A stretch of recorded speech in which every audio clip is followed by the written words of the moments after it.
Hello guys, today it is me, Eiflin, and we are going to be talking about secondary weapon modding. Now, if you guys have no idea how to mod secondary weapons in Warframe, this is going to be the video for you. We're not going to dive really deep into like different damage types and stuff like that. Number one, because I've hopefully already covered that in my primary weapon modding guide video, and number two, they recently announced on the last dev stream that they're going to be taking a look at enemy weaknesses, resistances, and also some of the different damage types in the game.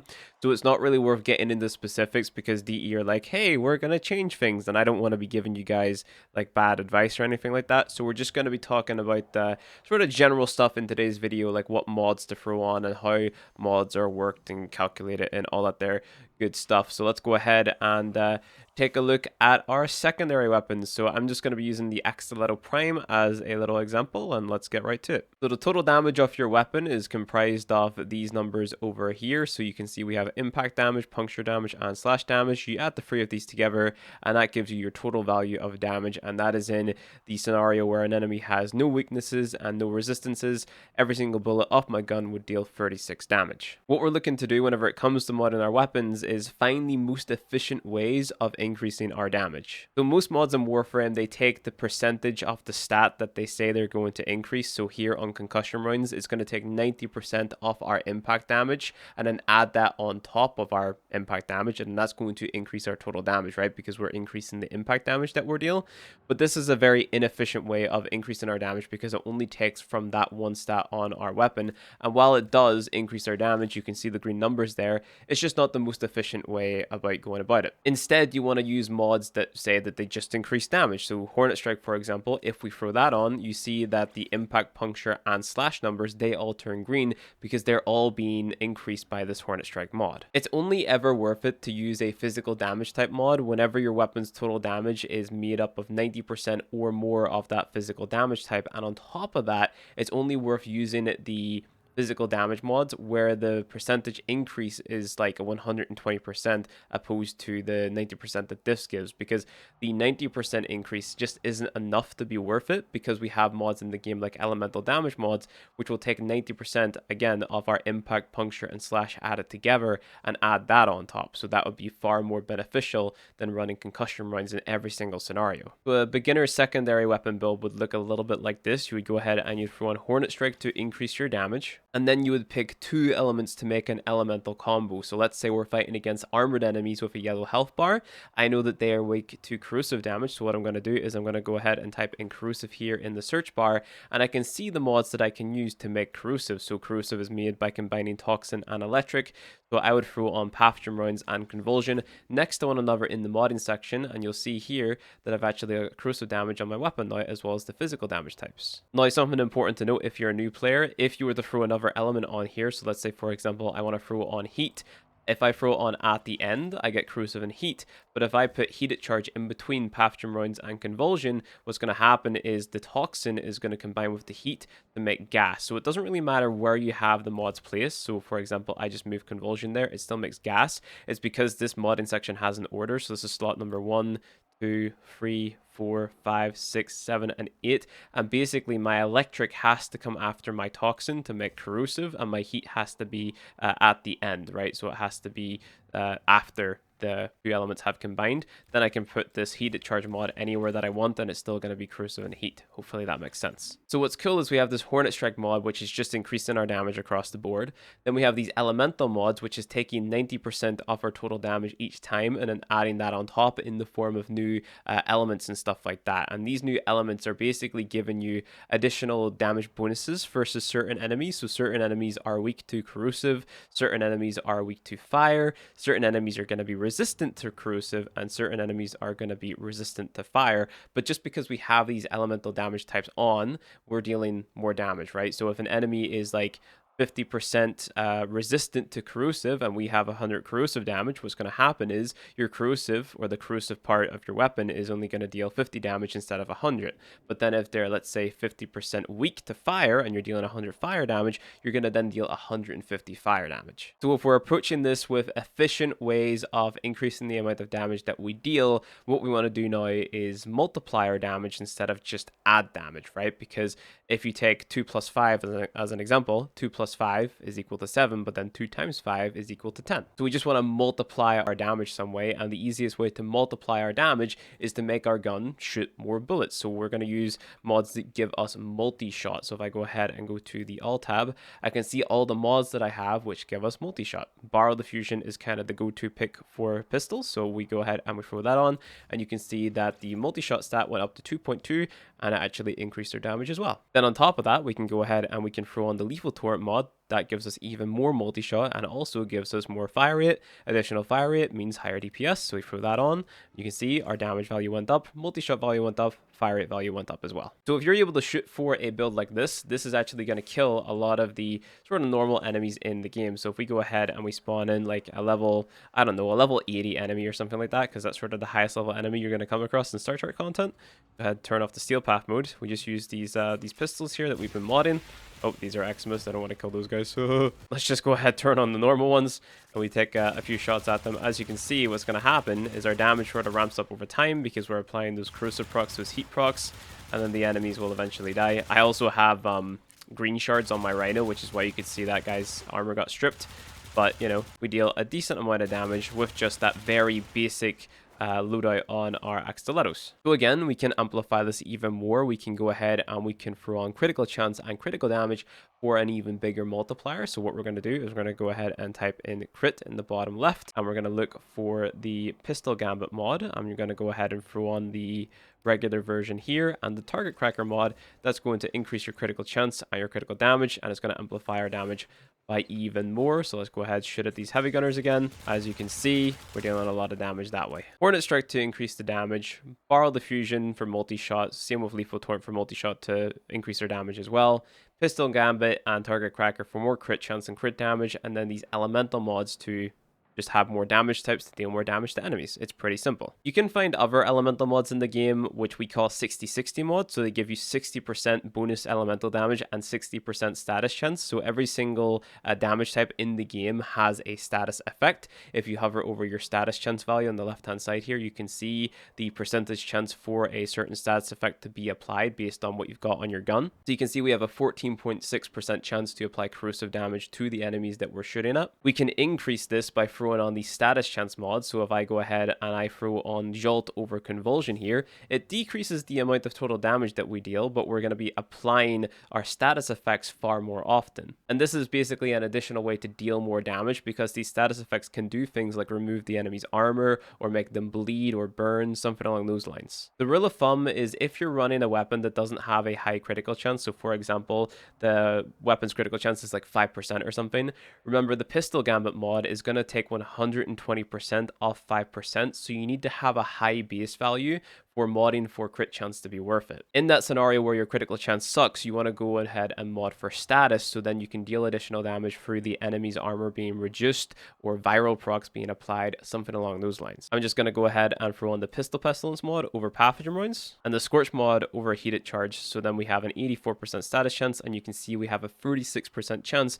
to apply a corrosive proc to an enemy. So if we go ahead and we hold down left click, you can see that the enemy's armor is getting reduced far more frequently than it was with the other builds, so that means we can deal a lot more damage to these armored enemies a lot faster. So 90% elemental damage mod and 60-60 mods are basically your go-to for increasing your damage early game. So 2 of your modding slots are basically always going to be reserved for making it an elemental combo. What I'm going to do is I'm going to go ahead and throw on corrosive again, so I'm going to go for electric, but this time I'm going to use the best elemental damage mods that I've got. And this final slot, you can go ahead and you can throw on another element if you want, but I've put these 2 split up on purpose because what I want to do is I want to throw my Barrel Diffusion in there, and I want to throw on a Primed Expel mod, because this is a faction mod which is going to kind of multiply your damage a little bit. It works similar to Rhino's Roar. You don't want to use this if you're using Rhino's Roar ability, because these 2 basically do the exact same thing, but if you don't have Rhino's Roar, you can go ahead and throw this on, and it's the same for every single weapon type in the game. So the primary version is called Bane,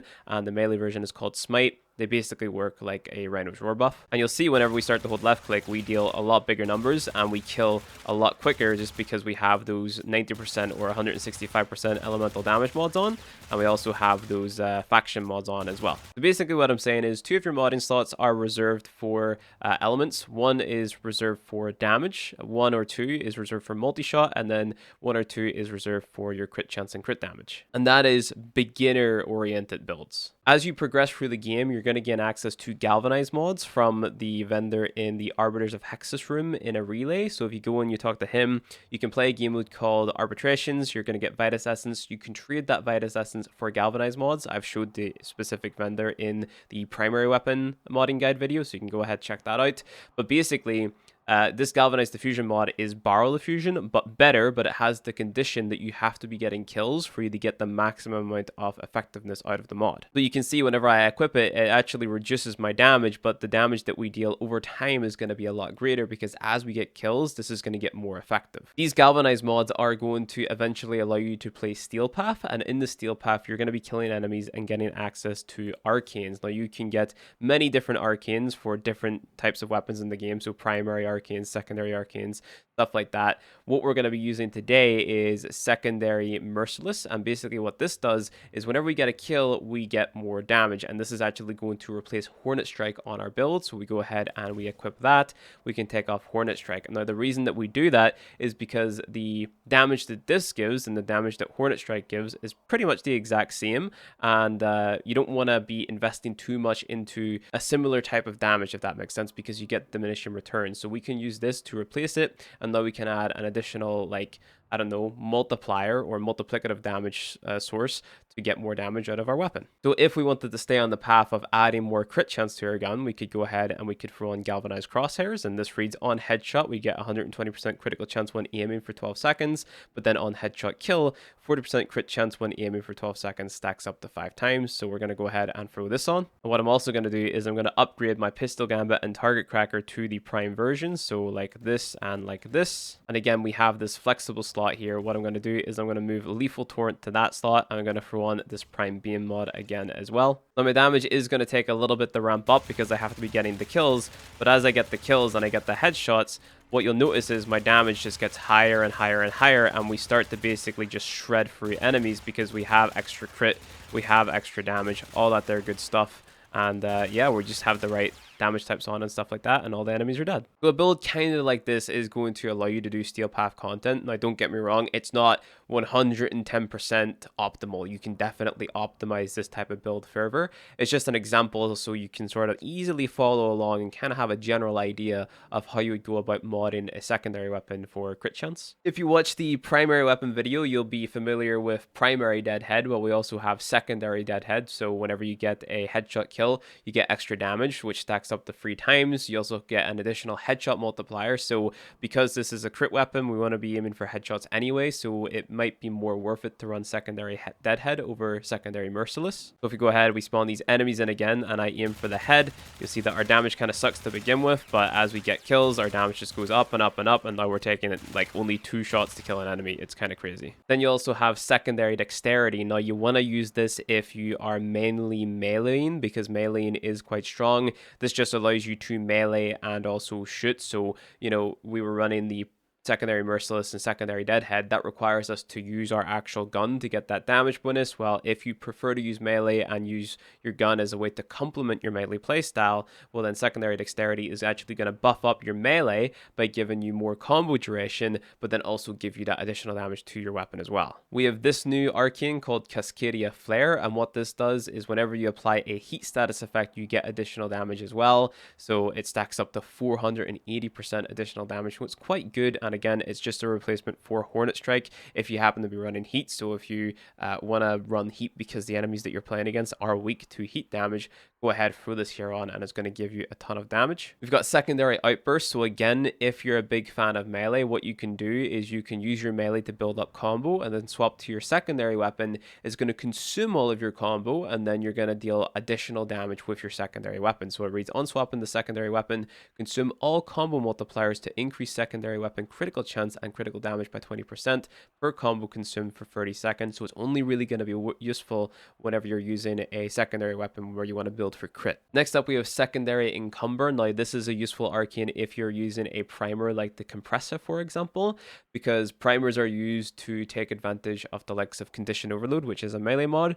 So you'd have a secondary weapon which mainly is built around just status chunks and applying a lot of different effects and stuff like that. And what secondary Encumber does is it gives you a 24% chance to trigger a second random status effect. So it's just status effects for days, and it makes using Condition Overload melee weapons a lot easier. Here is an example of a sort of like min-maxed, I guess, build for the Cuban Nucor. So I'm running Galvanized Diffusion on here for Multishot. Galvanized Shot on here for more damage per status effect applied. So this is what we would call gun CO or gun condition overload, because it works sort of similar to the condition overload mod. Sometimes this mod is worth it, sometimes it isn't worth it. It just depends. Down in the description below, I've got a spreadsheet linked which you can check out, and that is basically going to tell you how this mod works on the weapon that you're building for, because sometimes it applies its damage additively, other times multiplicatively, and sometimes it just doesn't work at all if you're using an explosive weapon, for example, because it will apply to the direct hit, but it won't apply to the explosion, right? So you have to really pay attention to how this mod is working, because it's basically the difference between being worth it and not being worth it, if that makes sense. So it's not always the best choice, even though, you know, the buff that it has is pretty good. We've got Frostbite on here for viral combined with Pistol Pestilence, Pathogen Rounds for even more toxin for the viral, Lethal Torrent for fire rate and multi-shot, Anemic Agility for fire rate just to deal more damage, and then Prime Target Cracker on here for crit damage, because this is a beam weapon, and I know it doesn't have a high crit chance, but whenever we do crit, we're dealing a ton of damage and stuff like that. So yep, this is a pretty unique build. You do have a lot of flexibility whenever it comes to secondary weapon modding, because these actually have the highest stats in the game. You know what I mean? So just base, like, you get the best bonuses from these, because those secondary weapons, they sort of need the additional stats to be really buffed up. And I would say that more often than not, most secondary weapons have very unique builds. They're all sort of like built in different ways. So the Dual Toxicist Incarnate, that's built in a unique way. The Atomos is kind of built in a unique way. Like, there's many different types of secondary. The Icarius is built in a unique way. Grimoire is built in a unique way. So you sort of have to go out of your way to look for guides to figure out, like, what is the best way to build my specific secondary weapon. What is it good for? Because you have ones that are good at direct damage. You have ones that are good at priming. You have kick guns that are good for maybe, like, I don't know, killing lots of enemies in like a small group. Some that are good at just like killing like tanky enemies and stuff like that. So you got to get really specific with the secondary class, at least in my opinion. But anyway, guys, that's going to be it for the video. If you liked it, go ahead, hit like. If you want to see more Warframe content from me, hit subscribe, and I'll see you guys in the next one.